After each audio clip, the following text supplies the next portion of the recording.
ದಲ್ಲಿ 2 ಶ್ಲೋಕಗಳ ಭಾವಾರ್ಥವನ್ನು ಗಮನಿಸಿದ್ದೇವೆ. ಪಾಪ ವಿಮೋಚನ ಸ್ತೋತ್ರದ್ದು 3ನೇ ಶ್ಲೋಕದ ಕಥೆಯನ್ನ ಭಾವಾರ್ಥವನ್ನು ನೋಡೋಣ.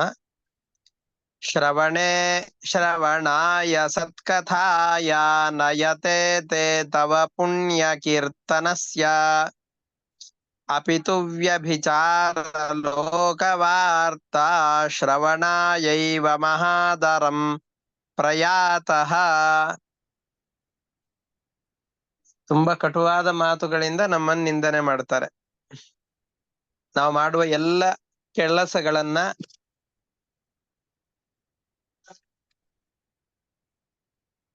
ಚೆನ್ನಾಗಿ ಅನುವಾದ ಮಾಡಿ ನಮ್ಮಿಂದ ಎಷ್ಟೆಷ್ಟು ದೋಷಗಳಾಗತ್ತೆ ಅನ್ನೋದನ್ನ ನಿರೂಪಣೆ ಮಾಡಿ ಅದನ್ನ ಖಂಡನೆ ಮಾಡ್ತಾ ಹೋಗ್ತಾರೆ. ಈ ತಪ್ಪುಗಳಿಂದ ನಮ್ಮನ್ನ ರಕ್ಷಣೆ ಮಾಡು ಅಂತ. ಭಗವಂತ ಪುಣ್ಯಶ್ರವಣ ಕೀರ್ತನ. ಭಗವಂತನಿಗೆ ಪುಣ್ಯಶ್ರವಣ ಅಂತ ಹೆಸರಿದೆ. ಯಾರು ಆ ಭಗವಂತನ ಕಥೆಗಳನ್ನ ಕೇಳ್ತಾರೋ ಅವರಿಗೆ ಬಹಳ ಪುಣ್ಯಗಳನ್ನ ತಂದು ಕೊಡ್ತಾನೆ ಪರಮಾತ್ಮ. ಇಂತಹ ಪುಣ್ಯಶ್ರವಣನಾದಂತಹ ಪುಣ್ಯ ಕೀರ್ತನನಾದಂತಹ ಪರಮಾತ್ಮನ ಕಥೆಗಳನ್ನು ಎಲ್ಲಾದ್ರೂ ಹೇಳ್ತಾ ಇದ್ದಾರೆ ಅಂತಾದರೆ, ಕಥಾಶ್ರವಣ ನಮಗ ಆಗ್ತಾ ಇದೆ ಅಂತಾದರೆ ನಾವು ಅಲ್ಲಿಂದ ಒಂದು ಮೈಲಿ ದೂರಕ್ಕೆ ಓಡಿ ಹೋಗ್ತೇವೆ. ಅಯ್ಯೋ ಅಲ್ಲಿ ಪ್ರವಚನ ಆಗ್ತಾ ಇದೆ, ಪುರಾಣಗಳನ್ನು ಹೇಳ್ತಾ ಇದ್ದಾರೆ, ಬೇಡಪ್ಪ ಅಲ್ಲಿಗೆ ಹೋಗಿ ನಾವೇನ್ ಮಾಡ್ಬೇಕಾಗಿದೆ. ಮತ್ತದೇ ಪುರಾಣದ ಕಥೆಗಳು, ಅದೇ ರಾಮನ ಕಥೆ, ಅದೇ ಕೃಷ್ಣನ ಕಥೆ ಸಾಕಾಗಿ ಹೋಗಿದೆ, ಸಾಕು. ನಮ್ಮ ಕಿವಿಗಳು ಎಂದಿಗೂ ಆ ವಿಷಯದಲ್ಲಿ ಆಸಕ್ತಿಯನ್ನು ವಹಿಸೇ ಇಲ್ಲ.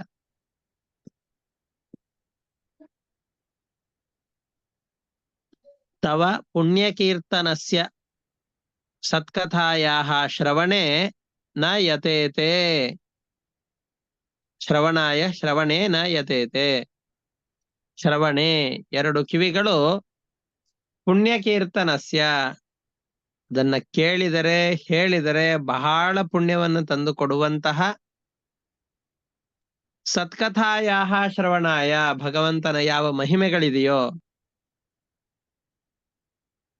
ಆ ಮಹಿಮೆಗಳನ್ನ ಕೇಳಲಿಕ್ಕೆ ಅಂತ ನ ಯತೇತೆ ಪ್ರಯತ್ನವನ್ನೇ ಪಡೋದಿಲ್ಲ.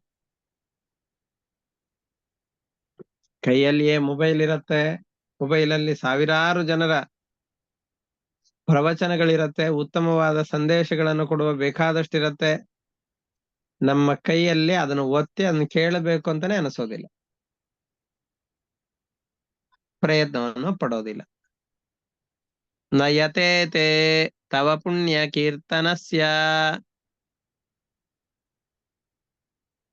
ಭಗವಂತನ ಪುಣ್ಯ ಕೀರ್ತನನಾದಂತಹ ಪರಮಾತ್ಮನ ಕಥೆಗಳ ಶ್ರವಣಕ್ಕೆ, ಕಥೆಗಳನ್ನ ಕೇಳಲಿಕ್ಕೆ ನಮ್ಮ ಕಿವಿಗಳು ಎಂದೆಂದಿಗೂ ಪ್ರಯತ್ನ ಪಡೋದಿಲ್ಲ. ಕಿವಿಗಳಿಂದ ಭಗವಂತನ ಕಥೆಗಳನ್ನ ಕೇಳಲಿಕ್ಕೆ ನಾವೆಂದಿಗೂ ತೊಡಗೋದಿಲ್ಲ ಅಂತ ಹೇಳ್ತಾ ಇದ್ದ.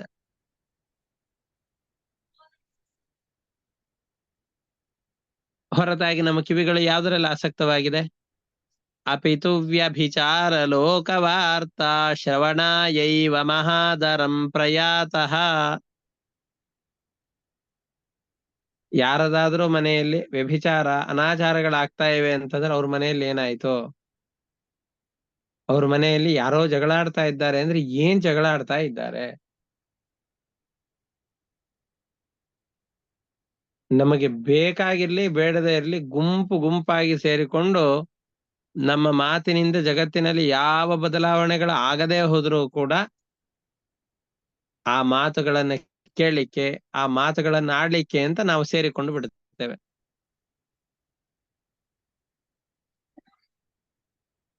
ಯಾರೋ ನಮಗೆ ಸಂಬಂಧವೇ ಇಲ್ಲದೆ ಇರುವ ವ್ಯಕ್ತಿಗಳ ಮನೆಯಲ್ಲಿ ಆದ ಆ ಘಟನೆಯಿಂದ ನಮಗೇನು ಲಾಭವಿಲ್ಲದೆ ಇರುವಂತಹ ಸಂದರ್ಭದಲ್ಲೂ ಅಯ್ಯೋ ಅವ್ರ ಮನೆಯಲ್ಲಿ ಈ ತರ ಆಗೋಯ್ತು, ಇವ್ರ ಮನೆಯಲ್ಲಿ ಆಗೋಯ್ತು, ಅವ್ರ ಮನೆಯಲ್ಲಿ ಏನಾಗ್ತಾ ಇದೆ ತಿಳಿಬೇಕು, ನಮಗ್ ಗೊತ್ತೇ ಆಗ್ತಾ ಇಲ್ಲ ಅವ್ರ ಮನೆಯಲ್ಲಿ ಏನಾಗ್ತಾ ಇದೆ ಅನ್ನೋ ವಿಷಯಗಳು.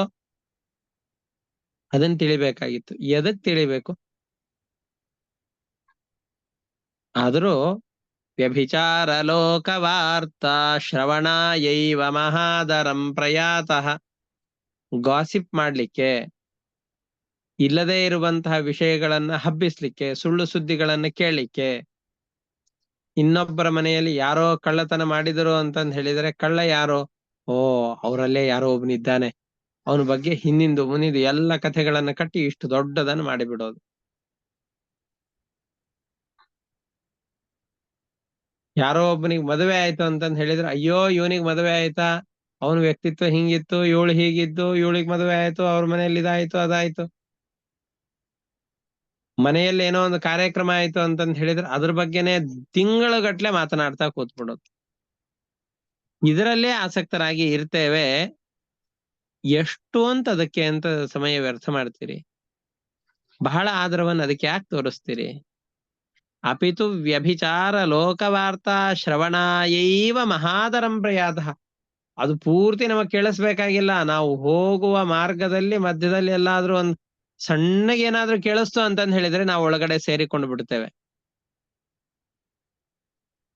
ಪ್ರವಚನಕ್ಕೆ ಅಂತ ದೊಡ್ಡ ದೊಡ್ಡ ಮೈಕ್ಗಳನ್ನ ಹಾಕಿಕೊಂಡು ಕೂತ್ರು ಆ ಮೈಕ್ಗಳು ಕೇಳಬಾರದು, ಆ ಶಬ್ದ ಕೇಳಬಾರದು ಅಂತ ಕೈಯಲ್ಲಿ ಮೊಬೈಲ್ ಅನ್ನ ಕಿವಿಗೆ ಇಟ್ಟುಕೊಂಡು ಮಾತನಾಡ್ತಾ ಹೋಗಿ ಬಿಡ್ತೇವೆ. ಅದನ್ನ ಹೇಳ್ತಾ ಇದ್ದಾರೆ, ಶ್ರವಣೆ ಶ್ರವಣಾಯ ಸತ್ಕಥಾಯ ನಯತೆ ತೇ ತವ ಪುಣ್ಯ ಕೀರ್ತನಸ್ಯ. ಪುಣ್ಯ ಕೀರ್ತನನಾದಂತಹ ನಿನ್ನ ಸತ್ಕಥೆಯ ಶ್ರವಣಕ್ಕೆ ನನ್ನ ಎರಡು ಕಿವಿಗಳು ಪ್ರಯತ್ನಿಸುವುದಿಲ್ಲ. ಹೊರತಾಗಿ ವ್ಯಭಿಚಾರ ಲೋಕವಾರ್ತ, ವ್ಯಭಿಚಾರ ಅಂತಂದ್ ಹೇಳಿದರೆ ಉಪಯೋಗವಿಲ್ಲದ ಅನುಪಯುಕ್ತವಾದಂತಹ ಲೋಕವಾರ್ತೆಗಳನ್ನ ಕೇಳೋದ್ರಲ್ಲಿ, ಅದು ಯಾವುದೇ ಲೋಕವಾರ್ತೆಗಳಾಗಿರಬಹುದು. ಅಮೆರಿಕಾದಲ್ಲಿ ಪ್ರೆಸಿಡೆಂಟ್ ಅವನು ಹೋಗಿ ಇನ್ನೊಬ್ನು ಬಂದ, ನಮಗ್ ಏನ್ ಆಗ್ಬೇಕಾಗಿದೆ? ಯಾರು ಬಂದ್ರು ನಮಗ್ ಯಾವ ವ್ಯತ್ಯಾಸವೂ ಆಗುವುದಿಲ್ಲ. ಆದ್ರೂ ಅದರಲ್ಲಿ ತುಂಬಾ ಆಸಕ್ತಿಯನ್ನು ತೋರಿಸಿ ಅವ್ರ ಮನೆಯಲ್ಲಿ ಏನಾಯ್ತು, ಈ ದೇಶದಲ್ಲಿ ಏನಾಯ್ತು, ಇನ್ನೊಬ್ರ ಮನೆಯಲ್ಲಿ ಏನಾಯ್ತು, ಯಾರ್ದೋ ಒಬ್ರ ಮನೆಯಲ್ಲಿ ದೊಡ್ಡದಾದ ಮದುವೆ ಆಯ್ತು, ಅನಂತ್ ಅಂಬಾನಿ ಅವ್ರ ಮದುವೆ ಆಗಿದೆ, ಅದು ಹೇಗೆ ಅಂತ ನಾವು ಡಿಸ್ಕಷನ್ ಮಾಡೋದು. ಅವನ್ ಯಾಕೆ ಇಷ್ಟು ಖರ್ಚು ಮಾಡ್ಬೇಕಾಗಿತ್ತು, ಇಷ್ಟು ದುಡ್ಡನ್ನು ಇಲ್ಲಿ ಹಾಕಿದ್ರೆ ಇಷ್ಟು ಒಳ್ಳೇದಾಗ್ತದೆ.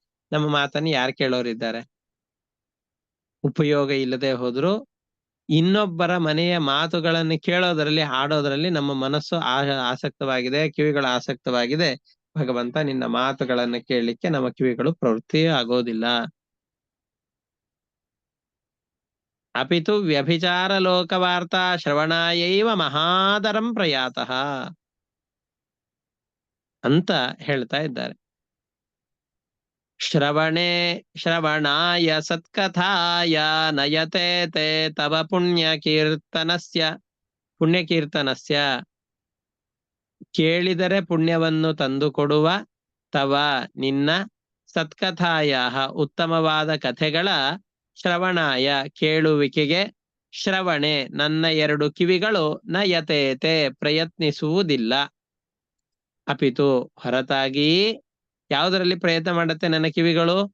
ವ್ಯಭಿಚಾರ ಲೋಕವಾರ್ತಾ ಶ್ರವಣಾಯೈವ ಮಹಾದರಂ ಪ್ರಯಾತಃ. ವ್ಯಭಿಚಾರ ಲೋಕವಾರ್ತಾ ಅನುಪಯುಕ್ತವಾದ ಕಾಡು ಹರಟೆಗಳನ್ನ ಕೇಳುವುದರಲ್ಲಿ, ಲೋಕವಾರ್ತಾ ಶ್ರವಣಾಯ ಆ ಮಾತುಗಳನ್ನು ಕೇಳುವುದಕ್ಕೆ, ಮಹಾದರಂ ಪ್ರಯಾತಃ ಬಹಳ ಆಸಕ್ತಿಯನ್ನು ಇವುಗಳು ಹೊಂದಿವೆ ನನ್ನ ಕಿವಿಗಳು. ಹೀಗಾಗಿ ಇಷ್ಟು ಪಾಪ ಕೆಲಸವನ್ನು ಮಾಡ್ತಾ ಇದ್ದೇನೆ, ನನಗೆ ಈ ಪಾಪದಿಂದ ರಕ್ಷಿಸು ಅಂತ ಪರಮಾತ್ಮನನ್ನ ಕೇಳಿಕೊಳ್ತಾ ಇದ್ದಾರೆ. ಇಷ್ಟು ಈ ಶ್ಲೋಕದ ಭಾವಾರ್ಥ. ಇದರಲ್ಲಿ ಯಾವ್ದಾದ್ರು ಪದಗಳಿಗೆ ಅರ್ಥ ಗೊತ್ತಾಗ್ಲಿಲ್ಲ ಅಂತಂದು ಹೇಳಿದ್ರೆ ಕೇಳಬಹುದು. ಹರಯೇ ನಮಃ. ಶ್ರೀಕೃಷ್ಣ.